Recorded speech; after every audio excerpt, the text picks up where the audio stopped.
I've had so many of you send questions saying, I'm having problems with my sourdough dough. I can't create tension. It's falling flat. It's too sticky. When I cook it, it's gummy and dense. The texture's not good. So I have 3 tips for you today on what to do if that is what's happening to your dough.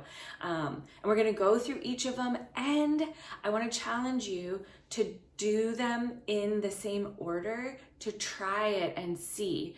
Now, one of the things with sourdough is that this is science basically. We're figuring out what's the best ratio recipe for you and your kitchen and your climate. We're gonna make sure that your starter is really, really strong and ready to make your dough rise. And we're also gonna work on the tension. And we're gonna talk about that more so that you can try these things, so that when you get to that end where you take your dough, your bread out of the oven and it cools and you slice it, you get that sweet reward of just delicious bread, because that's the goal, right? We're doing all of this not just to have some science project where we make a mess and use a bunch of flour. The goal is to get to the end where you're having fun baking, number 1, and number 2, that the bread is delicious. And I know you can do it because I was not a baker. I learned how to do this from a friend, and just like anything in life, it takes a little bit of practice, but it also takes some time to figure out some confidence with it, and that you can wing it a little bit. Sourdough is very, very forgiving, so come and bake with me, because I want to teach you how to move forward with confidence with your bread and your sourdough starter, so that you can understand what's happening, and then you can be like, oh, I see. The weather is warmer now. Everything is rising faster. It's proofing faster. My starter is going faster. Oh, it's really damp outside. I can tell my dough feels stickier. And I'm gonna give you some tools on what to do so you can fix and adjust and still end up with the most delicious bread. Very first one is we're gonna focus on your starter. In order for your bread to be really good, your starter needs to be really strong. So I just pulled my starter out of the fridge. Look, it has the hooch on the top because I haven't used it for several weeks. And this starter jar lives in our fridge all the time. I don't ever directly feed this starter jar. I only take starter out of it, and then if I have extra after it's been fed and active, so it turns into leaven once you've fed it and it's active. If there's any extra leaven when I go to bake or make the dough, that extra leaven becomes the discard and it goes back into this jar. But for the last couple months, I haven't had extra discard because I just am feeding what I need. So this jar is getting to the point that I'm like, I think it's time to get a little bit of discard in here. When you get the active leaven, which is your discard, back into your jar of starter, it actually helps to refeed it and you won't get as much hooch. But if you have hooch on the top, it's okay, stir it in. The only time that it's not okay is if it smells like a baby diaper, gross, just dump it, get rid of the starter, it's probably bad.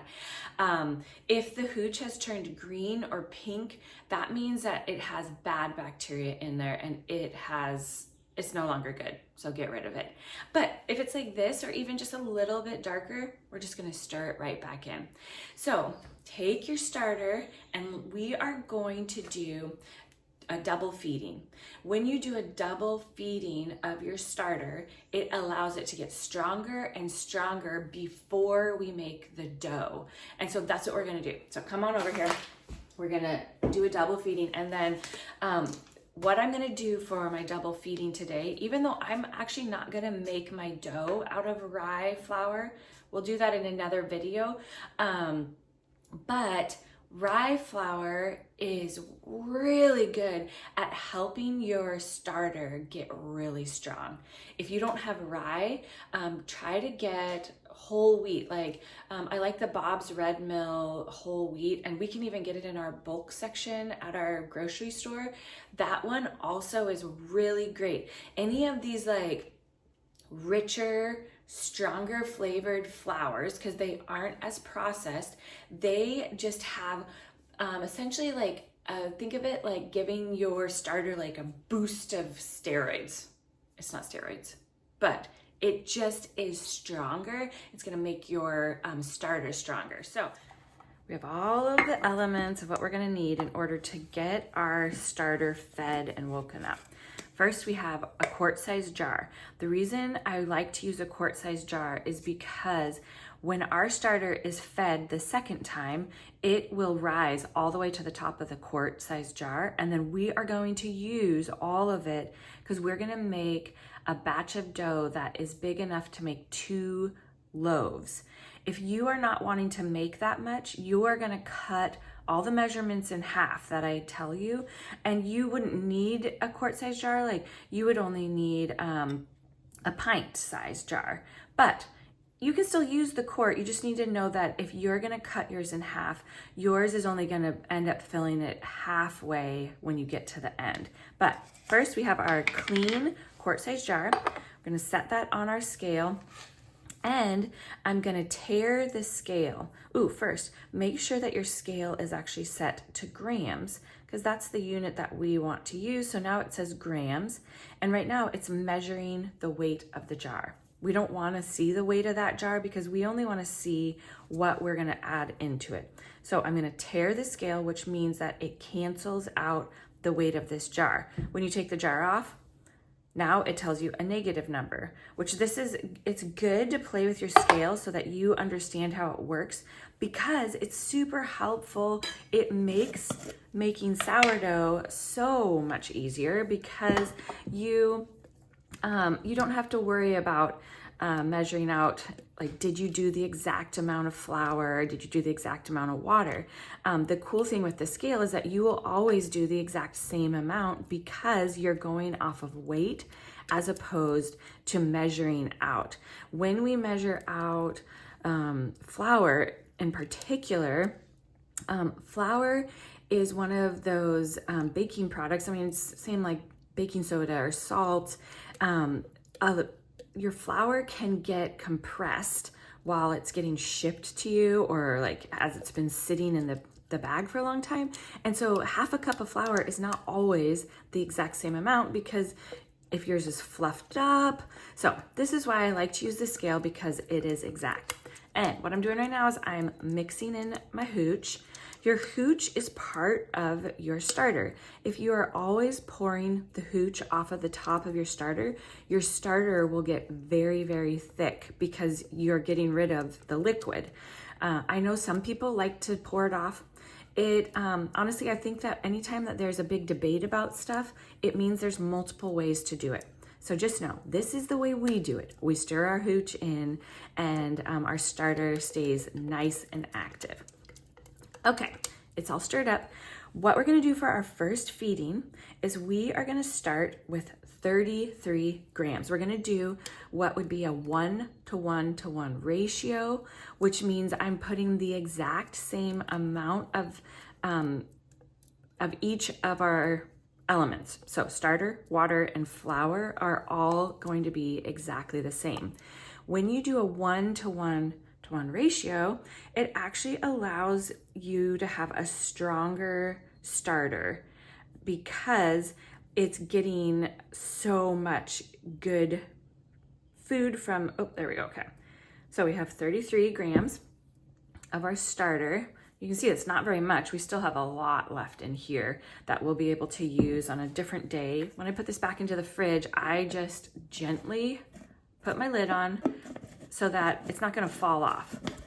So you can see it's not tight, but it is on there. It's good to allow your starter to have a little bit of space for gas to escape because this is creating this constant chemical reaction, basically. Not chemical, bacteria. It'd be a bacterial reaction. Anyways, don't put your lid on really tight. If gases build up in there, you'll create a starter bomb. Okay, you can see this went up just a little bit. That's okay. It's okay to fudge it a little bit. But now we have 34 grams of our starter. I'm gonna tare my scale again because I only want to put in, I'm gonna do 33 grams of water. And oops, we went over a little bit. So you just go like this. If you go over too much, like I don't mind a gram or so over, but we don't want to go too far over. I just pour a little bit out. Okay, now we're at 31, then we pour a little bit back in. There we go, we're at 33. Now, I like to mix the starter and the water together so that those are starting to get mixed up in there. And now we're gonna tare it again. And we are going to put in just 33 grams of our rye flour. Or you can use whole wheat flour, your choice. I suggest rye or whole wheat at this point, especially if you are really trying to beef up your starter, because it needs that really strong, the stronger, beefier flour. So it's not very much, which is why I'm going slow. We're getting close.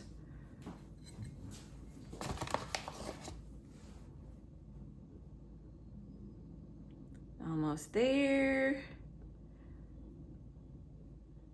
There we go. Now, we're gonna give this a little stir, and same thing with our lid. We're not gonna put it on tight. We want this to have a little bit of air. And okay, look at this. When you use that rye flour, it soaks up so much more moisture, which is fine. We want it to do that because now our starter is going to have a lot to eat. It's not gonna be all watered down. Our starter is all fed and it looks pretty thick in there.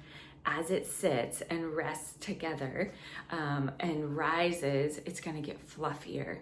And this first part is gonna take about 4 hours, but we need to put this in a spot that's warm. We don't want it to be hot, but we do want it to be warm. And right now, today, it's a little bit cool in our house. So there's lots of different things that you can do, and you get to choose whatever works best for you. Some people will put it on a heating pad. That's a great idea because it doesn't need to be super hot the whole time, but you're just wanting to give it kind of this like cozy warm spot to get the sourdough organisms to wake them up again. Because our sourdough starter, mine, was sitting in the fridge for several weeks.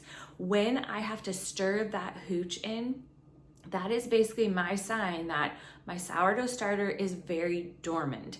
It hasn't been used, or it hasn't gotten any fresh discard in there for so long that the hooch is just separating. So what that tells me is I'm gonna need to do 2 feedings before I can bake with it to ensure that it is really strong and it can help the bread rise. When your sourdough starter is strong, it's like having a really good foundation for building a house. You can build that house as tall as you want. If you have a bad foundation, the minute you start building the house, it's just gonna sink back in. So this is our foundation and we wanna make it strong. So you could put it on a heating pad. Some people say they'll use their seed starting mats. If you do any gardening and you have like a heat mat for your seeds, that works. You could warm up a towel in the dryer, wrap a towel around it to keep it warm, which I think is what I'm gonna do today because it's the sun's coming out. It's gonna start getting warm in the house. Some people also will turn the light on under their microwave and then they just put the sourdough starter in the microwave. That works. You can also do the same thing in your oven. Turn just the light on in your oven and put your sourdough starter in there. It is amazing how just the light on in that closed space makes for this really perfect proofing environment. But if you put it in your oven, make sure that you put a sign on there because that's like disaster waiting to happen. If somebody turns the oven on and your sourdough starter is sitting in there in a jar, bad news. Also, when we do our next feeding, I'll show you a trick. You need to put a plate under it, because sometimes when the climate and the temperature in your house is perfect, that sourdough starter can just like come up and out of the jar, which is very fun until you have to clean up the mess, which we don't want you to have to do. So this is our first feeding. We'll be back in 4 hours, and set your timer too for 4 hours. Now, you're gonna think today, oh my word, sourdough is taking over my life. It's not. It's just this one day. Set this one day aside in your week, and it will be just maybe this week or maybe for 2 weeks, because if you make a big enough batch of dough, the dough is going to be able to rest in your fridge, and you'll be able to bake with it whenever you want over the next 2 weeks. Truly, I leave the dough in the fridge for up to 2 weeks and still am able to make really great bread, even on the 14th day that dough has been in the fridge. So the one day that we wake up our starter and we make our dough, it does take time. But we're condensing all of the mixing and feeding the starter and all of that time into one day, so that we can have 2 weeks of fresh bread. And then when that dough is in your fridge and you can just pull it out, so nice, because you're like, oh, I can have fresh bread anytime I want. So 4 hours, we'll be back to feed our starter for the second time. If I put the sourdough in the oven, even in the microwave, put a sign on it. It reminds you where it is. It reminds everybody in your house. Don't turn the oven on. Don't run the microwave, which I don't know how anyone would run the microwave with that in there, because they would see it, but just a reminder. I kept the starter in the microwave for a couple hours, but then when I opened the door and I looked at it, it was pretty warm. And I don't know if you can see the bubbles right there, and check out in here. Do you see how now it looks fluffy? It's a little challenging to see, like, did it double in size when it's in such a big jar and we start with so little? But don't give up on it yet, because we're gonna feed it again. But do you see all those bubbles? If yours has bubbles like that, that means the sourdough is starting to wake up. So let's do the second feeding now. So my starter is on the scale, and I turned the scale on after the jar was already on there, so it automatically zeroes it out. If yours isn't zeroed out, tear the scale, and what that does is it zeroes this out, and I like to do that because then we only have to focus on the one measurement. Now, when we did our very first feeding, we did 33 grams of each thing: starter, water, and our rye flour. That equals 99, but we're just gonna round up and say that it's 100. Now we have 100 grams of fed starter in here. We're gonna repeat the process, and this time we are gonna add in 100 grams of our nice warm water. And this is just like, if you put your finger in there, you're like, oh, it feels warm, but not hot. The warm water helps your starter just to continue to wake up. And we're so close. Oh, there we go. Okay, so we have our starter in there. I'm just gonna stir this around a little bit. You can see, oh, that starter was getting pretty fluffy in there. That's great. We're gonna add more water to it, which keeps it from getting too thick. And then we're gonna add more rye flour, because we want this to get big and fluffy. And this amount, so once we add the water and the rye flour, we are gonna have 300 grams of starter, because all those measurements add up together. They don't change or lose anything while they are growing or rising in there. And we're gonna have 300 grams of starter to make our dough. Okay, see how this says 100 grams on there? I don't wanna have to add. Now, adding 100 plus 100 is easy, but if you always are having to start adding together, it's really easy to lose track, especially if you step away from the scale of like, oh my goodness, where was I? So I tear my scale out so that cancels it out. And now we want to put in 100 grams of our rye flour. And the reason I like using the scale, same thing we were talking about earlier, this allows us to be just really exact and know that, okay, oops, I went a little skosh over, 1 gram over is just fine. Let's put our scale to the side now. People have mentioned, which I don't disagree with them, but if you are pushing down, like if I was stirring this on the scale and I'm pushing down really hard, you can mess up the calibration of your scale. I don't ever actually actively mix stuff on the scale, but just keep that in mind. You don't want to be pushing down a bunch on your scale. Now you'll see, oh, this is getting kind of dry in there. Isn't that interesting? So every different type of flour is able to soak up a different amount of moisture, and rye flour, just like whole wheat flour, soaks up way more moisture than if you used we use organic all-purpose flour for a lot of our baking. It just kind of depends on the week. So that's why if you are using a different flour than we are, your bread might be turning out a little bit different. I like to use the whole wheat flour and the rye, especially when you're trying to get used to like what your bread should to like work with it. These flours are just a little bit sturdier, much more stout. So when we get to making our dough, we're actually going to use more water than if we were going to be baking with all-purpose flour. So now look in our jar. It looks pretty thick, kind of like paste. That's okay. We're gonna let it do its thing. Back into the warm spot, it's gonna go on the counter. And this jar, let's see, right now, I actually let the first one go for about 4 hours, 4.5 hours by the time I got back into the kitchen. This jar is now gonna wait until I make dinner around 6 o'clock. So it's actually gonna rise for 6 hours. Right now it's noon, it's gonna rise until 6 o'clock, and then we will make our dough with it. This is the flour that we're gonna use to make our bread. I really like the Bob's Red Mill, and I can usually find this even in our bulk section. So look in your bulk section, and here is the starter after 6 hours.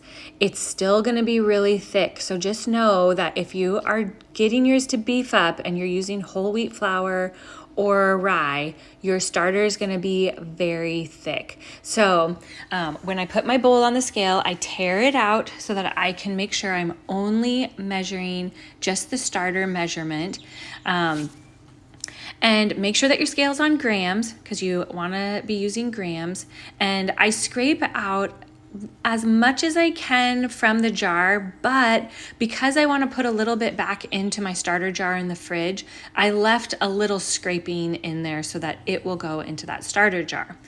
The amount of starter that I have is not quite 300 grams, and I want it to be at 300 grams. But because this is such a thick starter, I just use water to get it up to that 300 gram mark so that we're at least beginning our dough recipe with 300 grams total of starter. Then we're gonna add in more water for our recipe. When you are working with rye flour, whole wheat flour, or you're gonna use like a freshly milled flour, you are going to use less flour, more water. You need more hydration because all of those flours soak up so much more water. If you don't use enough water, your dough will be very, very thick and very dense. And so even after baking it, I thought, I think I could have put in a little bit more water. But this is the great thing about sourdough, and this is what I want you to get used to thinking about, is you can change the measurements. You can change the ratios. But whenever I add a new ingredient into the bowl, I always make sure that I tear the scale so that I'm only measuring that one ingredient. And then I really like to get the water and the starter mixed together, especially if you're doing a thick starter like this, because I mean, look at that. The starter is like chunky. It's so thick, but that's a really good thing for us because what that means is it's very strong and it's going to help our dough rise.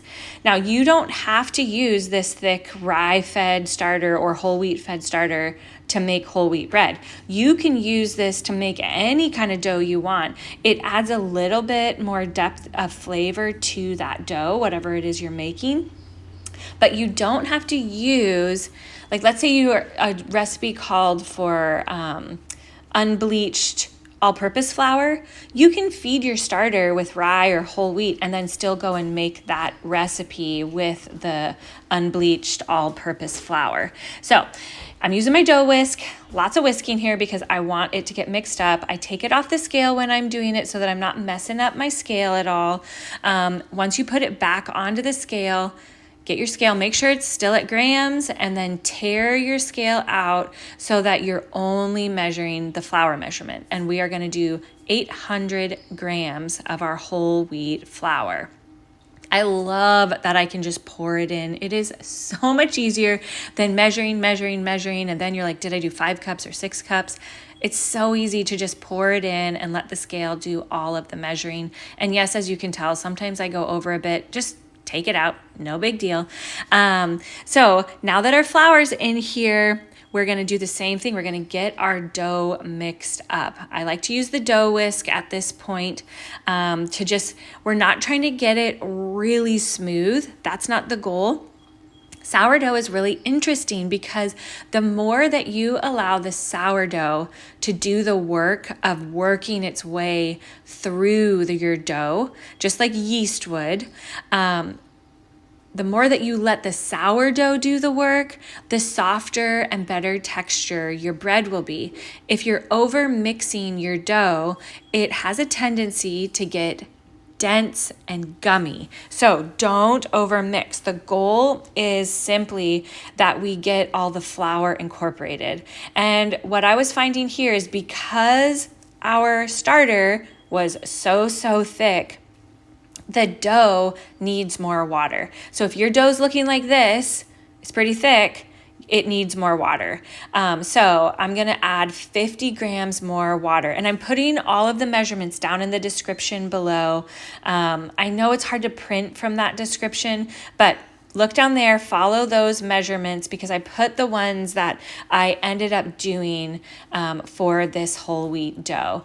But there we go again, off the scale, and I get it mixed in. And just remember, no salt goes into this very first portion of the dough. The reason that you don't want to put the salt in now is salt changes the makeup of the dough, and it actually makes it so that the flour cannot absorb as much hydration. And we want the flour to absorb as much hydration as possible because that is what's going to allow the sourdough organisms to work through there, but it's also going to give you the best flavor and the best texture.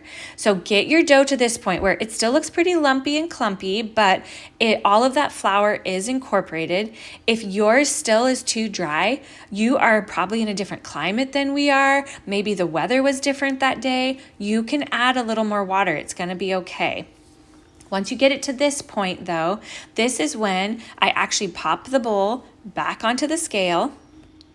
Even though we are not going to mix the salt in, we are going to put the salt just over the top of the dough. This isn't going to affect it where it's like making it so the flour can't absorb the hydration. What it's going to do is it's going to allow the salt to begin to break down.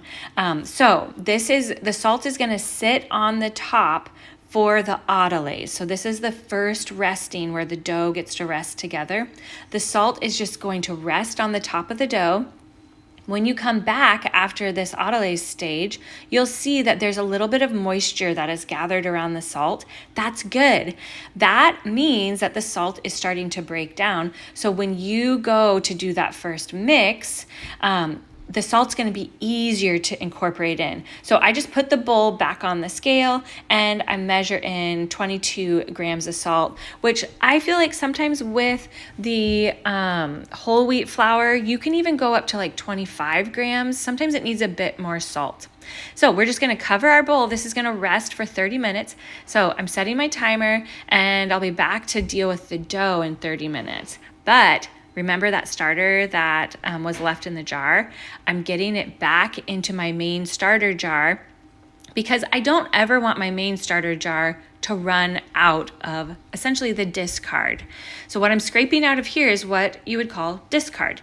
And this is what you can use if a recipe calls for any kind of discard. This is what you're using. So I like to have my jar semi-full, like maybe a third to halfway full. And these are quart-sized jars.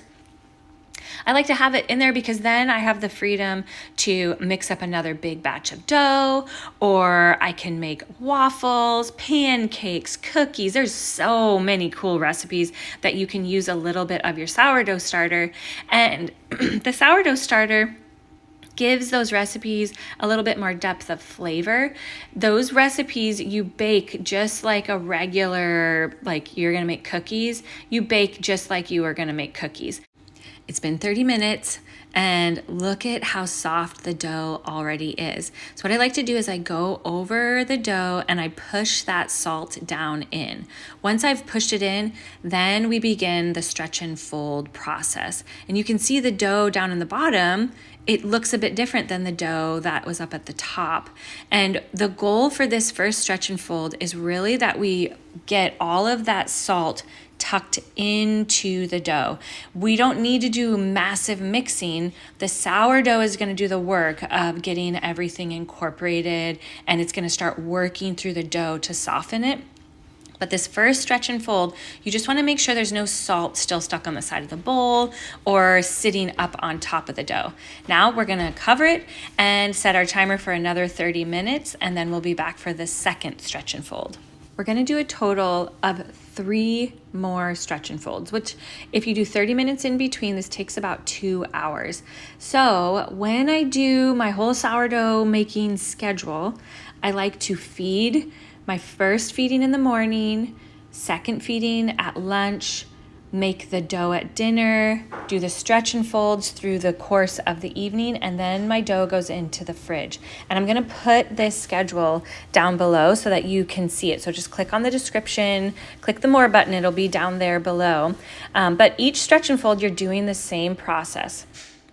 You want to work your way around the bowl, and I really just go around the bowl one time. And what I was realizing when I did this stretch and fold was, oops, I didn't have my bowl of water out. And it really is very helpful if you dip your hand in a little bit of water before you start the stretch and fold. It will help the dough not to stick to your hands, because at this point it is a little sticky, but we want it to have that hydration because that whole wheat flour is going to soak up even more of the water. So dip your hand in the water and you'll see it doesn't stick to my hand hardly at all this time. But if you start feeling it getting sticky, dip your hand back in the water. But look isn't the dough looking so beautiful? It's soft, it's very easy to work with. And so when you think about what it looked like after that very first mix and what it's looking like now, that magic is the sourdough working its way through the dough. It softens it. So look at my hands, they're not nearly as sticky. Make sure you have that bowl of water next to you to help you work. Cover your bread back up, and then we just have one more final stretch and fold. And then this dough, it's not going to rest on the counter. I know lots of you had questions about proofing. We like to proof ours in the fridge, and here's why. There's no chance that it is going to overproof. Well, okay, it could if you left it in there for longer than 2 weeks, but when it's in the fridge, the sourdough process goes a little bit slower, and it allows it to get this really great rich flavor, and you don't have to worry about the dough overproofing.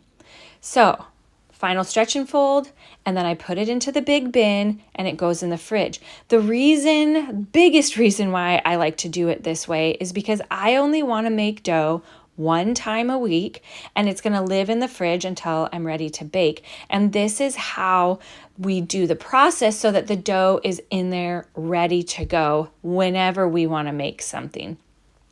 Now, if you wanted to bake something the same day, what if you wanted to take part of this dough out and you want to make something today? You totally can.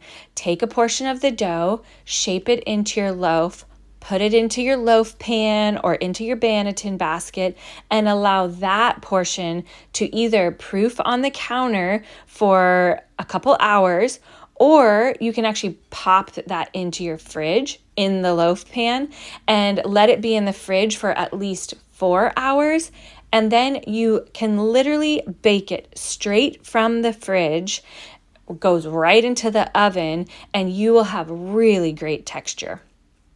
So I get it. The big containers take up space in your fridge.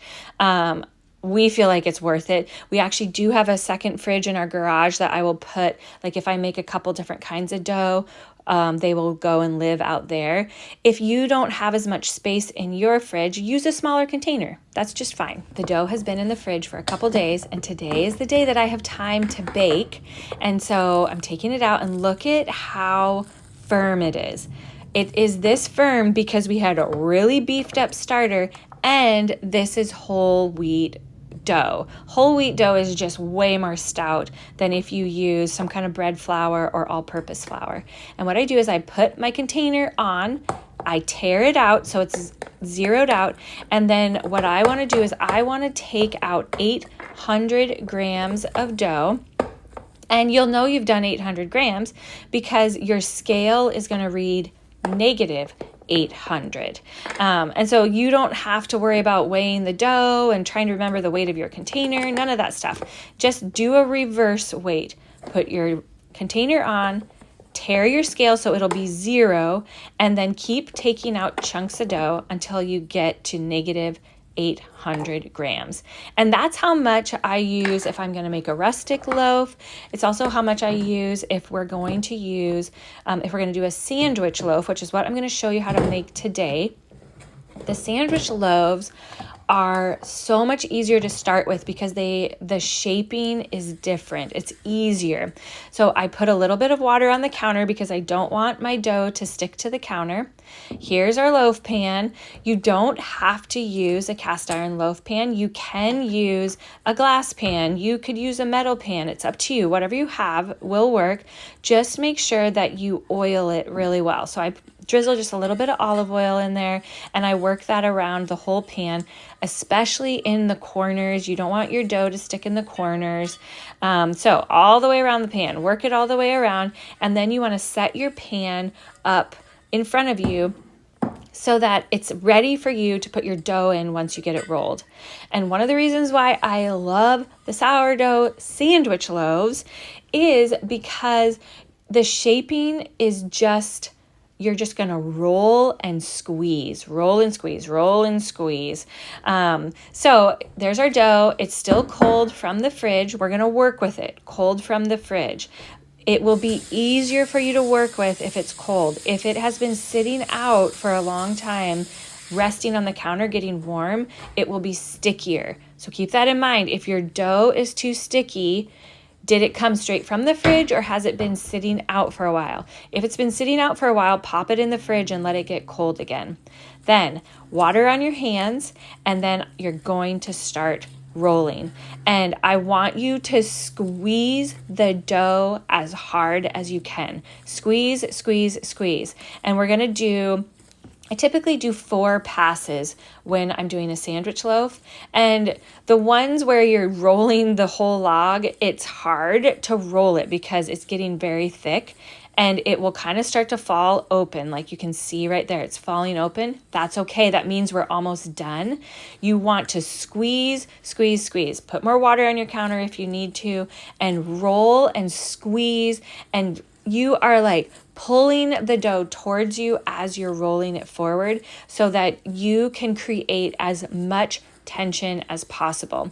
And then I'll kind of shape it. If like one end is kind of poking out a little bit, I get that shaped in there. Keep rolling, keep rolling. Don't worry so much about what it looks like. Sandwich loaves, You don't have to worry because this is going to rise when it goes into the oven. And they always end up coming out beautiful. And you can cut these beautiful little slices for bread or toast or whatever it is that you're making. So I'm shaping it as I'm rolling it. And this one kept wanting to poke out that one side. So I just kept shaping it. Into our pan it goes. If your dough is feeling way too sticky and it doesn't want to hold together, I want you to put plastic wrap over it, and you're going to put it back into your fridge, and it's going to rest in your fridge for a couple hours before you bake. But if your dough is still very firm, yes, it's sticky because it's dough, but like you're able to roll it, it's staying together, then you can let it rest on your counter. Just put some parchment paper over it or your towel, and it can rest on the counter for 1 hour. Now, here's the thing to remember.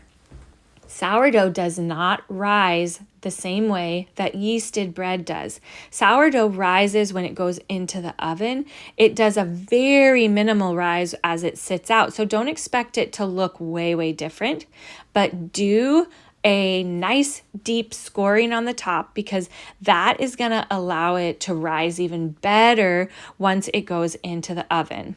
So we put our oven at 425 degrees, and you'll see in there's another loaf pan. That loaf pan has water in it, and that water allows the sourdough to keep a really nice soft crust while it's baking because it doesn't have a top to seal the moisture in. You don't need to have a top. Just put another pan in there with water in it. So I like to come and check it at about 35 to 40 minutes just to see how it's doing. You can take the temperature of your bread at this point, and what we're looking for is for our bread to be around 200 degrees of an internal temperature. So when I checked at 35 minutes, it wasn't at that. It was at 180, I think it was what it said. So I let it go for another 15 minutes. And I'm going to take the temperature again because this allows you to ensure that the inside is baked. You can't always tell just from the outside. It might start to get real crunchy looking on the outside, but that doesn't mean the inside is baked. So get your thermometer and come and take that temperature again. It's reading 200 degrees. That's exactly where we want it to be. And when you put your thermometer in, push it all the way to the bottom and then pull it up halfway so that you are getting the measurement from not the base, but close to the bottom of the bread. And this is the hard part. Now you have to let your dough rest. It is one of the secret tricks. If you don't let it cool and you cut into it too early, it will be gummy. It's a strange thing that happens with the sourdough. So just make sure that you can no longer feel any heat coming from it. It's hard for everybody to wait. Look at even Parker. He's all, come on, Mom, cut the bread. This is our absolute favorite bread knife. I'm going to put a link to this below. There's a link below to all of our favorite sourdough tools, the scale, the big bin, all of that goodness is below. I also put a link below to our cookbook, to some of the other sourdough videos that are super helpful if you are just getting started and you're trying to figure out how starter works and discarding, you're just trying to understand all of it. Go watch one of those other videos. But look at how beautiful the bread is. This is made with that hearty rye, and it's a whole wheat loaf, and it's still fluffy, and you're gonna love baking. So try these tricks. That's just a couple ways that you can try to get your sourdough stronger and beefier and your dough holding up.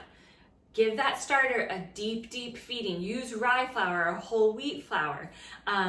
Make sure that you create a lot of tension when you're rolling your dough. I suggest starting with the sandwich loaf because it's really easy to just squeeze and roll to give it that tension so that when you go to shape a rustic loaf, you have that feel of I need to really shape this. And then lastly, if your dough is just feeling a bit too flopsy, once you get it all shaped, put it back into the fridge to allow it to proof in there. Turn your oven on and bake straight from the fridge. So that's 3 ways that you can try, that you can test out do it. Sourdough is this really fun, beautiful experiment, but I want you to have really good bread at the end because it is way more fun to bake when you get that sweet reward at the end. So soon, my mother-in-law and I will show you how to make these super sweet bread bags. And also, a lot of times what I do is I save that parchment paper that I put over the top of the loaf pan when it's resting, and I wrap my bread in that just to give it a little extra, like, so it doesn't dry out so fast. But we usually eat it so fast that this is not usually full. And if you love this recipe, we have a cookbook. It's not all about sourdough. It's actually about filling our table for dinner. And it tells a story of how we started hosting what we now call the Freedom Dinners. And the Freedom Dinners are super cool. Everybody's a volunteer. Everything we serve is donated so that all of the proceeds can go directly to Atlas Free to fight human trafficking. And did you know that whenever you watch any of our videos here on YouTube, you help us donate to Atlas Free? We give 10% of all of our business profits to them, and we're just so grateful that we get to cook and host and garden and make sourdough and all sorts of baked goods together. So we look forward to lots more fun to come.